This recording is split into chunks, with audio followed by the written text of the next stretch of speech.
Ya pemirsa, kita balik lagi di UI Corner, dan di sesi kali ini kita juga masih berbincang-bincang bersama Ibu Kiki yang merupakan Ketua Program Studi dari D4 Kebidanan Universitas Muhammadiyah Indonesia.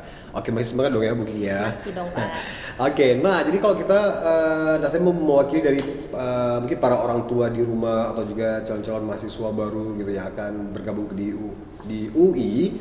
Nah itu pasti juga kalau di D4 Kebidanan ini atau juga mungkin para karyawan-karyawan atau juga pegawai yang udah bekerja gitu ya. Nah jadi mungkin mereka juga pengen tahu juga nih Bu Kiki, laboratorium apa aja sih gitu yang ada di jurusan D4 Kebidanan ini, dan pastinya juga bagaimana nih pengembangannya gitu. Ya baik, Alhamdulillah untuk laboratorium di Universitas Muhammadiyah khususnya D4 Kebidanan ya Pak ya, juga gabung dengan D3 Kebidanan, udah berstandar nasional dan juga sudah berstandar OSKA. Artinya kenapa OSKA itu? Jadi dia ada kayak semacam khusus atau keunikan sendiri di dalam laboratorium itu. Misalnya untuk kamar bersalin dibedain, untuk kamar pemeriksaan ANC atau antenatal care itu dibedain, untuk resusitasi bayi juga dibedakan atau newborn yang akan baru lahir juga. Nah itu juga merupakan salah satu keunggulan di mana nanti kita akan bisa mempromosikan kepada adik-adik atau ibu-ibu yang akan melanjutkan ke Muhammadiyah Indonesia, khususnya D4 Kebidanan gitu Pak ya. Nah itu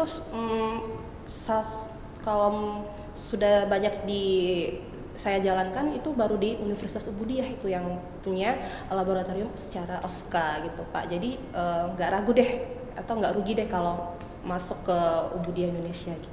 Oke, karena juga mempunyai fasilitas yang lengkap yang apapun itu dibutuhkan oleh para mahasiswa itu ada gitu ya untuk menunjang kompetensinya.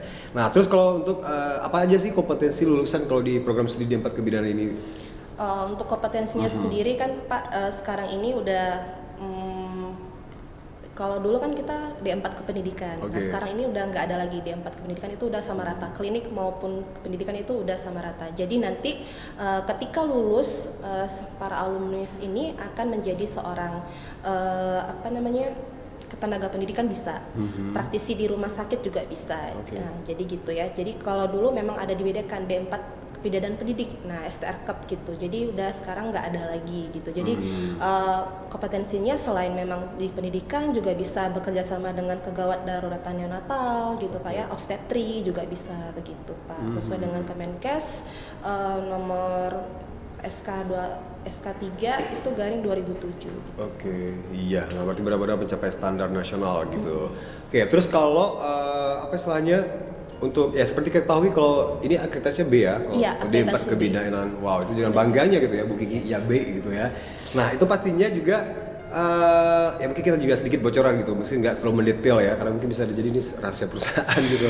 Nah, bagaimana sih proses pencapaian akreditasi B itu untuk jurusan D4 Kebidanan ini? Ya Pak, baik.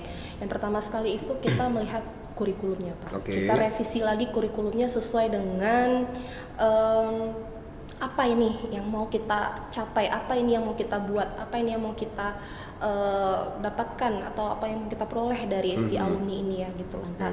Jadi tidak serta-merta hanya dosen aja dilibatkan dalam merevisi kurikulum, juga para stakeholder, baik dari bidan-bidan yang sudah senior, mungkin dari para tenaga pengajar lainnya juga kita undang di Muhammadiyah untuk diskusi mengenai revisi kurikulum yang memang benar-benar ini nih yang wajar, ini nih yang wajib nih mata kuliah yang wajib nih gitu, misalnya mata kuliah institusi maupun mata kuliah penunjang dan sebagainya gitu Pak. Nah juga tidak lupa lagi dengan alumninya. Nah alumni itu kita tetap menjaga nama baik alma mater gitu Pak ya. Kenapa?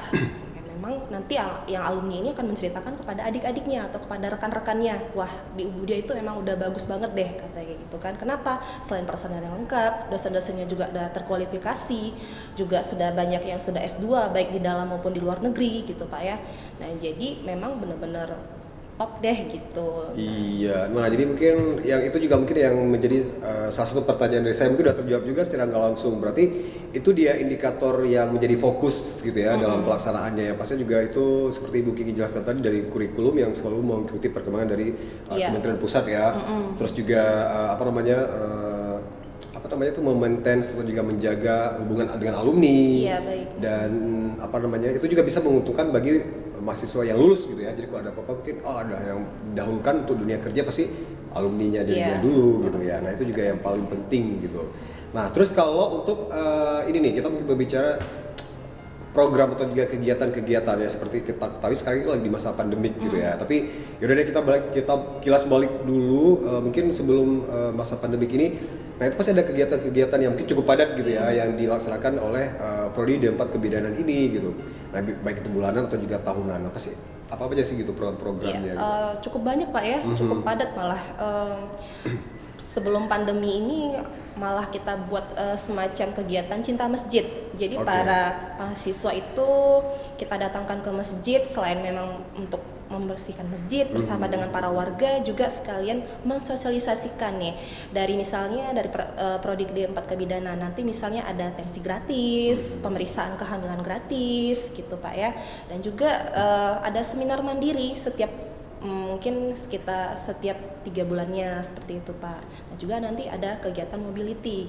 Ya, nah gitu, mungkin kalau misalnya untuk ya mungkin ini juga mungkin yang menjadi apa istilahnya yang menjadi penyelesaian dari pemirsa juga nih Bu Kiki. Jadi kalau misalnya untuk jurusan D4 Kebidanan untuk mobility student ini mungkin yang udah dilaksanakan ya, baik ke luar negara gitu. Nah itu already berfokus apa aja sih kalau di bidang? Ya baik, untuk mobility ini dilaksanakan memang sekali setahun Pak ya.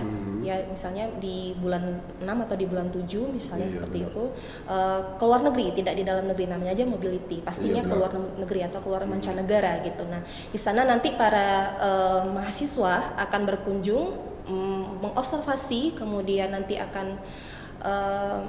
di rumah sakit nih, misalnya kita berkunjung di rumah sakit yang menjadi nomor satu pasti pilihan ya pastinya ya. Gitu ya, rumah sakit. Nah nanti mereka di sana akan mengobservasi sekaligus meninjau nih apa aja nih kelebihan keuntungan gitu kan Pak, apa aja nih yang menjadi quality control gitu Pak.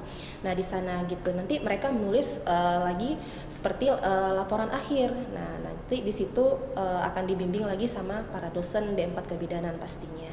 Oke, cukup menarik ya gitu. Itu merupakan salah satu program yang menjadi andalan dari Universitas Budaya Indonesia. Jadi nggak hanya untuk jurusan D4 Kebidanan tapi jurusan-jurusan lain, tapi mereka itu fokus dengan keilmuan bidang masing-masing gitu. Nah mungkin sebelum kita juga break ini di sesi kedua ini, nah juga mungkin saya pengen tahu nih bagaimana sih keaktifan dari dan juga peran himpunan para mahasiswa D4 Kebidanan terhadap jurusan gitu. Iya, baik. Untuk keaktifan himpunannya sendiri ini ya. Itu namanya apa sih gitu, Himakep atau apa sih? Iya, Himakep.